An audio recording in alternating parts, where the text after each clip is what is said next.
Voice of Cameroon, la voix de l'espérance.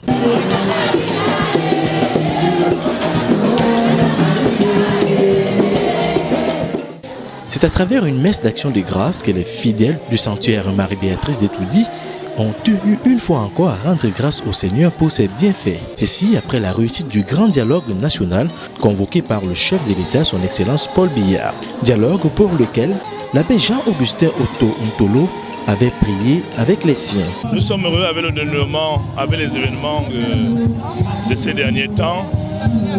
Depuis il y a de cela 3 ans que l'archevêque est venu inaugurer ce sanctuaire et que l'archevêque Monseigneur Jean Barra qui nous a donné la mission de prier pour les problèmes des Camerounais et de porter au centre de nos prières la préoccupation importante qui est la paix, qui doit être sécurisée, qui doit être réelle, effective et qui est menacée dans certaines régions.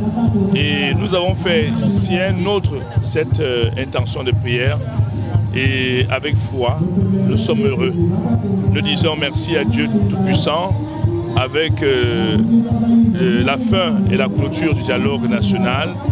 Nous disons merci au Seigneur parce que lui-même, il a fait souffler un vent de paix.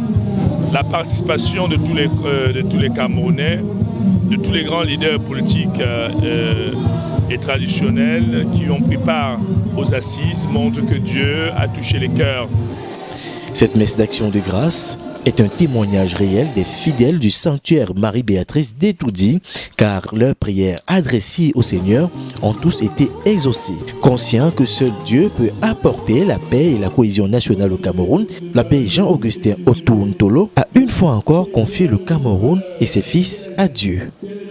Nous croyons que la paix est réelle. Nous croyons depuis le début, depuis les prières, nous croyons que Dieu nous écoute et nous sommes rassurés, malgré les obstacles, les épreuves que cette paix connaît, les menaces que cette paix connaît, mais nous sommes rassurés qu'il y aura des lendemains meilleurs.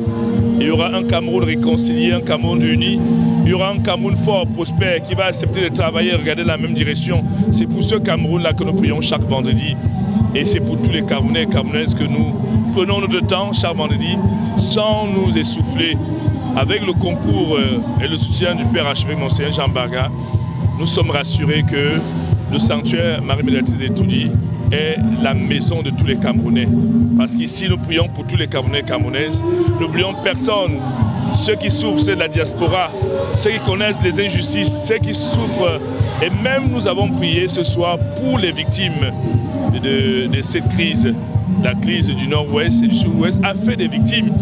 En parlant de la paix, nous devons penser aux victimes, que ce soit les victimes civiles, que ce soit les victimes militaires, policières et gendarmes. Ces victimes ont une place prépondérante dans nos prières. C'est la célébration de ce jour n'a pas laissé certains fidèles indifférents. Nous sommes fiers parce que vous aviez constaté qu'on a commencé ce dialogue par la prière. On l'a clôturé par la prière et nous sommes convaincus que le Seigneur lui-même a posé sa main pour que la paix revienne au Cameroun. Et cette paix doit venir pour que le Cameroun redevienne en paix comme d'habitude et que le développement suive. Vous savez que sans paix, rien n'est possible. Et ce dialogue qui s'est refermé aujourd'hui, et comme le Premier ministre l'a dit, ça va continuer. Ceux qui ont des idées peuvent encore aller déposer dans son cabinet. Alors tous les Camerounais sont fiers, rassurés du retour de la paix au Cameroun. Et c'est le Cameroun qui gagne. Nous demeurons un et un. À l'initiative de ces messes, l'abbé Jean-Augustin Otto Ntolo, qui veut à travers celle-ci inviter le Seigneur à élire domicile au Cameroun et surtout à faire du Cameroun un havre de paix.